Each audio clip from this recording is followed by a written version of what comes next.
Hi everyone and welcome to another spiritual guidance offered to you by 1millionnights.com. Today, instead of our usual pick a card readings, which we do for all lunations like new moons, full moons, etc., I decided to do a general spiritual guidance using a very lovely oracle deck called the Dreams of Gaia Tarot. Unfortunately, I cannot pronounce the name of the author, but if you're interested in this deck, just Google Dreams of Gaia Tarot and you're gonna find it very easily. And the reason why I have decided to do this, well, this is an Aries full moon conjunct Chiron. So what is there that a pick a card reading could tell someone? Is it their wounds? Is it their hurts? Is it their pains? Is it all their frustration and disappointments? Well, I'm positively sure that no one needs a pick a card reading to confront their darkest self. Especially that at this time, Mars is also conjunct Aries, goddess of discord, and dark moon Lilith, the shadow self. So things are very clear from the inside. I don't think anyone actually needs any more clarity on that, because this is exactly the main astrological configuration of the present moment.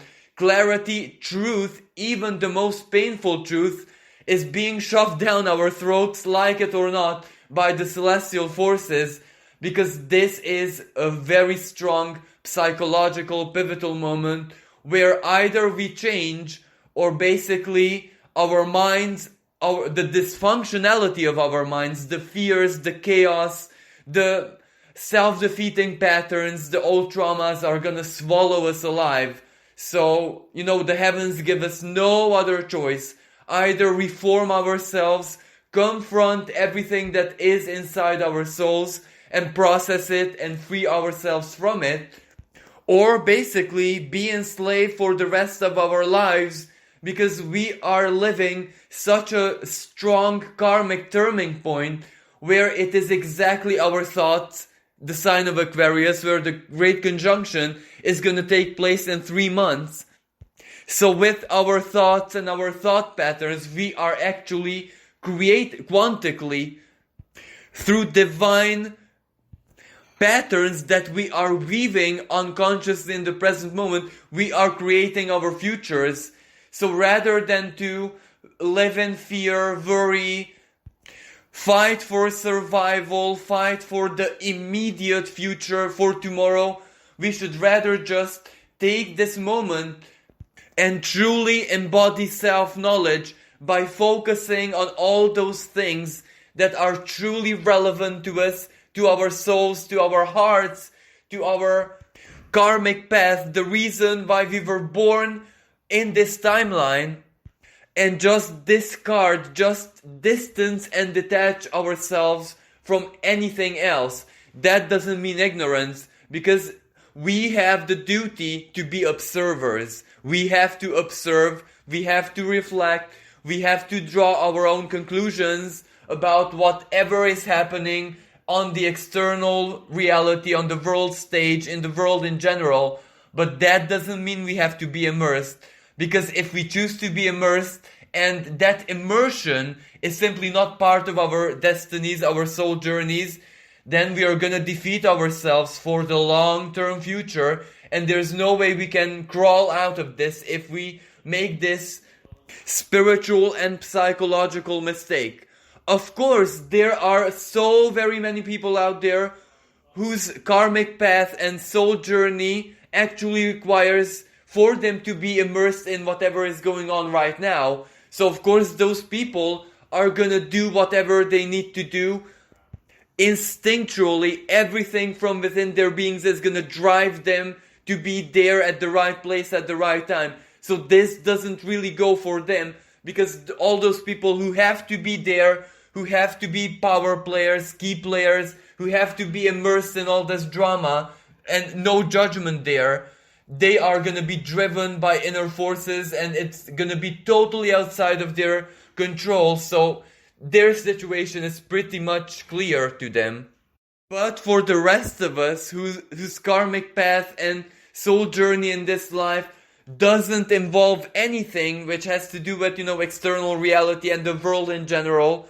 This is basically just a home to us, just a container that contains our bodies, and our bodies contain our consciousness, and nothing more. And you would be shocked and surprised to know just how many people on this planet, in this life, in this timeline, don't really have anything, absolutely anything to do with the world, society, everything that, represents modern life. They came here for totally different kind of reasons that are purely personal to them, and which they can only find out through self-knowledge and inner journeys. So nothing that actually goes on in the world will matter to their souls, to their destinies. But if we choose to force it, if we choose to get immersed, well then that is basically, it is our choice, it is our free will, and the universe cannot support us. It cannot change anything in our lives because we have chosen to align with something, which is basically not our roles. But regardless, this is the beauty and magic of free will. If we choose it, it's ours. We own it. It will give it to us. But the problem is we might not have the necessary inner coping skills to do anything relevant other than to bury ourselves in big trouble, pain and suffering and turmoil and chaos. Our crosses are designed in such a way that we can actually carry them regardless of how and where we are in this life. But when we choose something which doesn't, have anything to do with our true soul level stories, well then we get into a situation where our crosses are unbearable and we are gonna break under their pressure. And this isn't just getting involved, because if a person has to get involved because it's part of their destiny, but chooses passivity or ignorance, well, it is that kind of cross that is gonna crush them psychologically, maybe, because, when something is part of your destiny and you're not doing it, your soul is so restless. And when that soul inside of you is restless, you're gonna fall into anxiety, then depression, etc. So this is how you know what it is that you need to do karmically in your life. But anyway, this is just general philosophy. It's not part of the reading. Now let's get back to our reading. And it's opened by a very fitting, so to speak, symbolism. This card is called the Perception. And its symbolism is almost self-explanatory. I said this so many times over and over again. Reality is what we make of it. Our perceptions basically tell us what our reality, what our destiny, what our human self, what our identity has to do in this life, and how our life is, our happiness, our dissatisfaction, everything good and bad that is in our lives. All of that is basically not real outside our perceptions. Now, if we take this just a little bit further into the field of philosophy, we can also say that nothing is real unless or at the moment when we perceive it. Outside of our perception, everything is absolutely meaningless. And for us personally, it doesn't exist. It doesn't influence, the world as we personally see it. And this may appear as just some absurd philosophy to certain people, but then there are so very many examples which actually prove this theory. For example, just take a look at money. Money in the universe, in physics, in nature, it is absolutely nothing. It isn't even a symbol. But for the human being, for society, for the human collective, well, money is the most real, most palpable, and most powerful thing in the whole universe. Very many times, and for very many people, money is much greater than any god, any divine power, And they're not wrong. They're absolutely not wrong, because money gives them whatever they desire in this earthly existence. We can almost say that there is absolutely nothing money cannot buy. Even love, even happiness, even everything that should not be susceptible, to money and riches, exactly because it depends on our perceptions. If we perceive it the way that, we buy something with money, we bribe a person, we shower them with gifts and values that they cannot say no to, well, we buy their loyalty one way or another, and if we perceive it as love, it is love and it is happiness. But at the same time, all of this, from the perspective of nature, let's say, it is not real. It never even happened. It is ridiculous. It is not even an illusion. Or let's just give a total different kind of example. A computer. Now, a computer is a very, very useful tool that can basically do so much more than a human being's own brain and mind, etc. But if we take a look at what a computer is from the perspective of nature, it is just an object. It is just some atoms which were forced to arrange themselves in a specific manner. Or if we want to go even further than this, well then what is a human being? Is the human being a true independent entity, or is it just a few atoms arranged in a very specific type of manner where a certain kind of frequency and electricity runs through it, animates it, and they just execute their program which is written in their genes on one hand, and then, in society, what is written inside their unconscious mind through education, etc. So basically, I ask you, are we truly real, or are we just an illusion which thinks that it's real? The thing is, it doesn't really matter. Everything is just a perception, and by altering our perceptions, we can alter absolutely everything. Even physical reality, even our material situation, which should not be actually susceptible to anything other than, the rules and regulations. Go get a job, work for it, etc., blah, blah, blah. And that's how you get materially well off. But of course, if we change our perceptions, we can actually cheat fate and cheat every kind of unwritten rule, even the rules of physics. And I have a very good example here. Let's say that there are so very many people who make a very decent living out of streaming online games.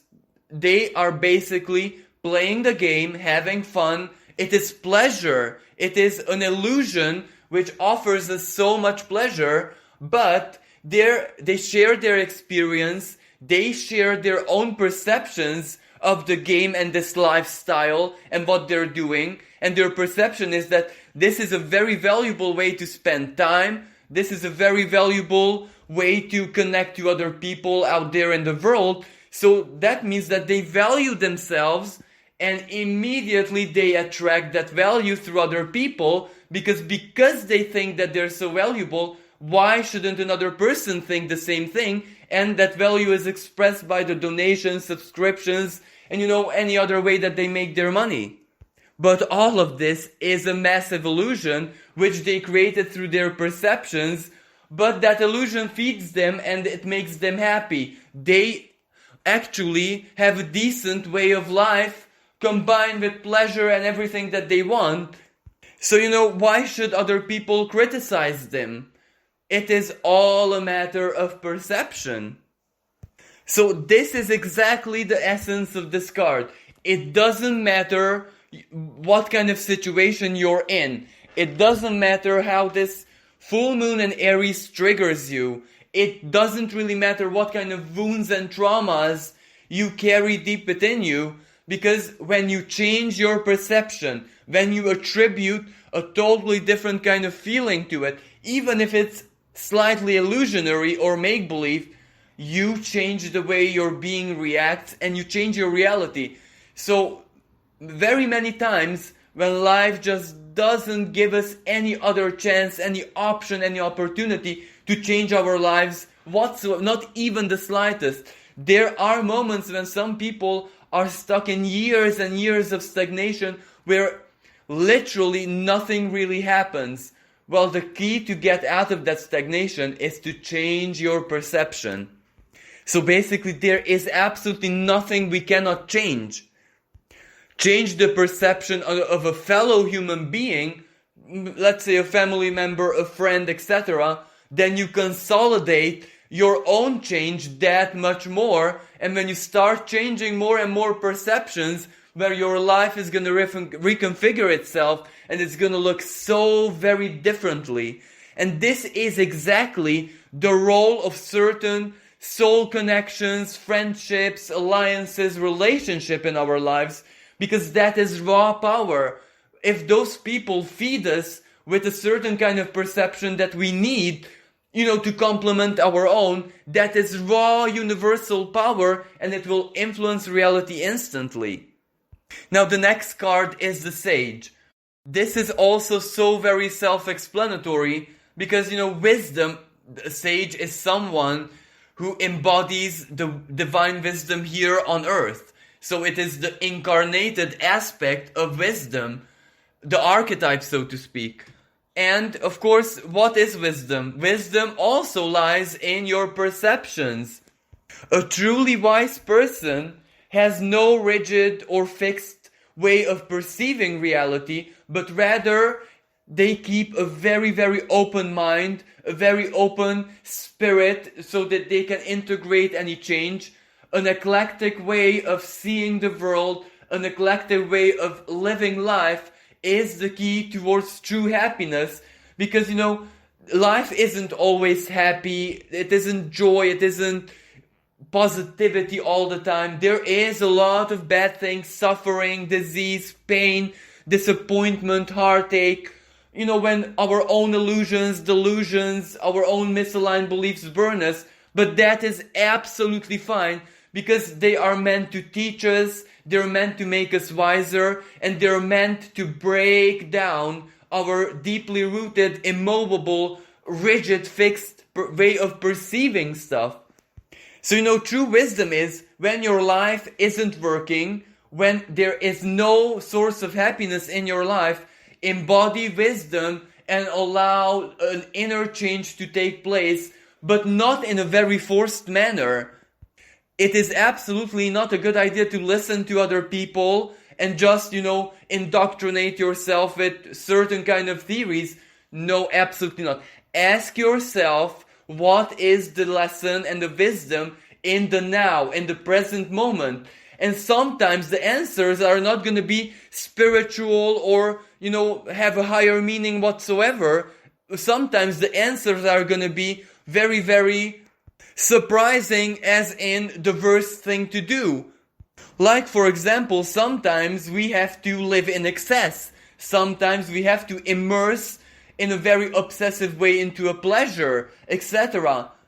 But if certain philosophies and moralities and ideologies, principles of ours prevent us from, embodying that experience of excess, for example, then we already stir up an inner Freudian kind of frustration, because if we do need that experience, because it is who we are, it is part of our lives, it is part of our, let's say, genetic configuration, well then if we prevent ourselves from living that just because it would be wise not to, it would be wise not to get burned, etc., well, that is a massive source of unhappiness. When our inner beings want something desperately, we have to give it to them, and that is true wisdom. Regardless if it's moral, if it's good or bad, if it makes a lot of rational sense or it doesn't, if it's something that we need to do from the inside, then we need to do it.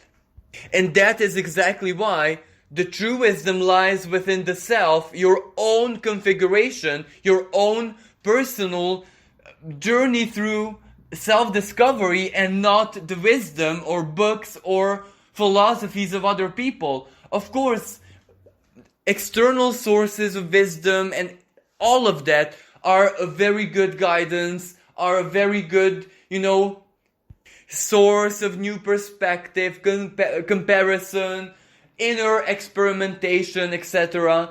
But ultimately, the truth, the authenticity lies only within the self. Now the third card is similarly just as self-explanatory, integrity. Whatever you find within yourself, good or bad, moral or immoral, it doesn't really matter what other people think, as long as you accept yourself and you do not judge yourself.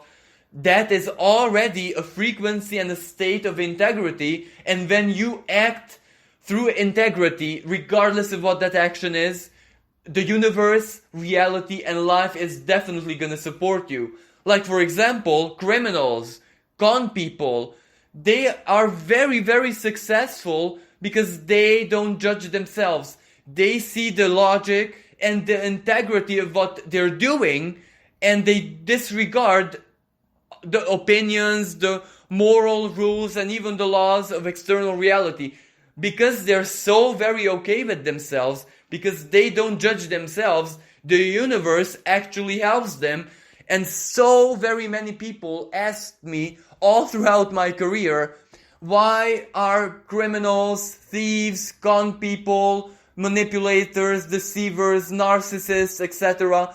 so damn successful, so very wealthy, well off? Why do they always get away with it? It's simple, because they believe in themselves and they don't judge themselves.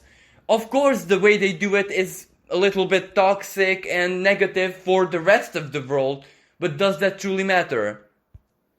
It only matters if your perception of it matters, but if you perceive it in a way that only you count, well then it doesn't really matter, and the universe can actually support you and make you as successful as you possibly want to be, because you implicitly accept the karmic side of all of that. Because when you do something which is really, really, let's say, aggressive, which really disharmonizes reality and the ways of the universe, you're gonna pay for it, either in this life or the next, but you are 1,000,000% are gonna pay for it, and you know it. They know it deep within their souls. Criminals know it. But of course, some criminals can do this because they had past lifetimes full of good karma, and just one lifetime of criminality is absolutely irrelevant for them, for their souls. So they will never actually be held responsible for everything that they do, because they worked for it in other lifetimes. Sometimes to be the bad guy, sometimes to be the conflict starter, the challenger, the manipulator, is a role that the universe wants someone to embody desperately. And when someone accepts this role, well, the universe is going to reward them, because it is not easy. It is really, really not easy. It is much, much harder to live a life of negativity, chaos, crime, hazard, chance, etc., than to just live a peaceful life. So from the universe's perspective, those people deserve their well-being, because it's hard what they're doing. It's not hard maybe on a human level, because the human mind can be so very influenced by illusions and delusions and etc. But the soul can't. So for the soul, it is not very easy to do all of that, to be the challenger, to be the bad guy, to be the negative person. The soul needs a lot of effort into this, because the most ingenious criminal plans, etc., need a lot of mental energy to be perfect, to outsmart law and order, etc.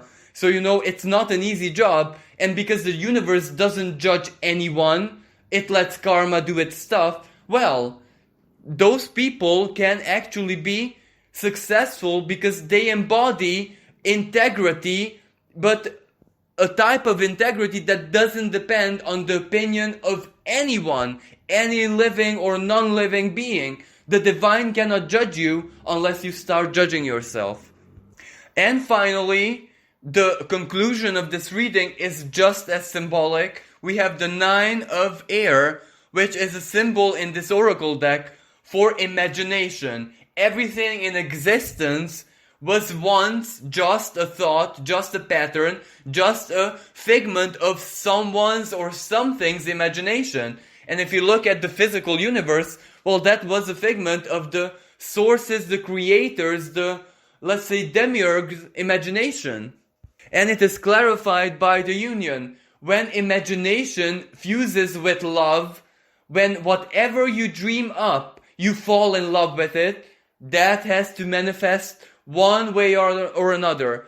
Sometimes it does manifest, physically, as in straightforward. As you imagined it, it enters your life.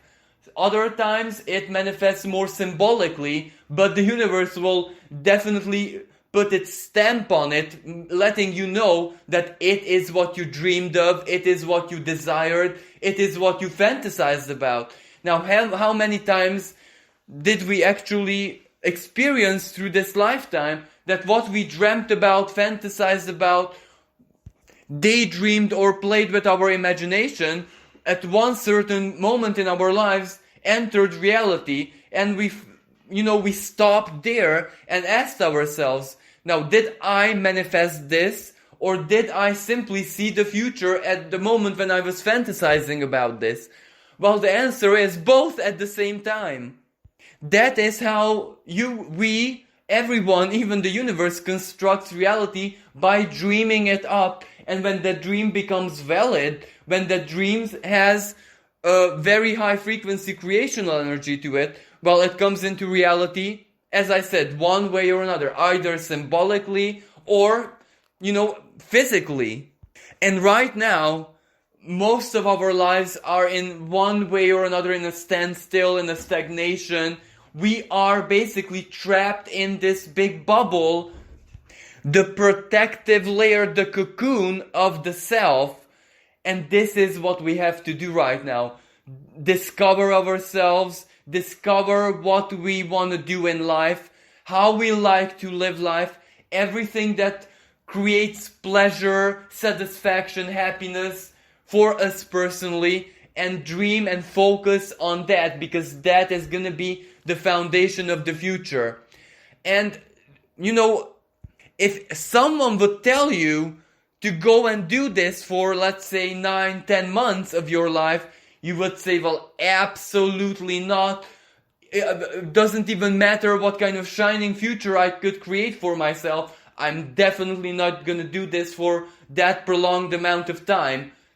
And that is exactly why the universe didn't ask us if we wanted to or not. It just made it come together that way. So like it or not, most of us are stuck. But while we're stuck, we can't help but philosophize. We can't help but play with our perceptions, question our fates, take in new elements, go on a journey of self-discovery, and even the depression, the anxiety, the frustration, the anger, the rage is all part of this big alchemical soup, so to speak, that is gonna ultimately, in not that long time, gonna create the future that we are designing internally right now.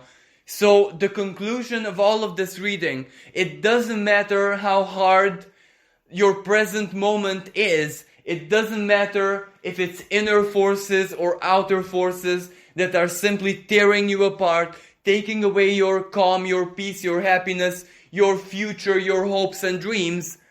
This is basically how you alchemize a future free of all of the things that are making you unhappy in the present moment.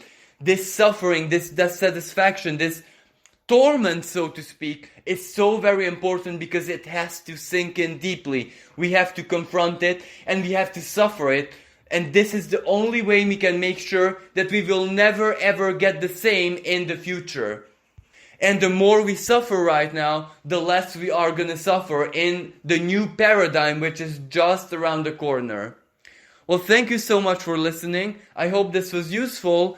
And if you'd like a personal reading, just log on to 1millionnights.com, where we have a special promotion. If you buy any of our prepaid packages, you get 10% bonus credit. Thank you again. I hope this was helpful. Until next time, bye for now.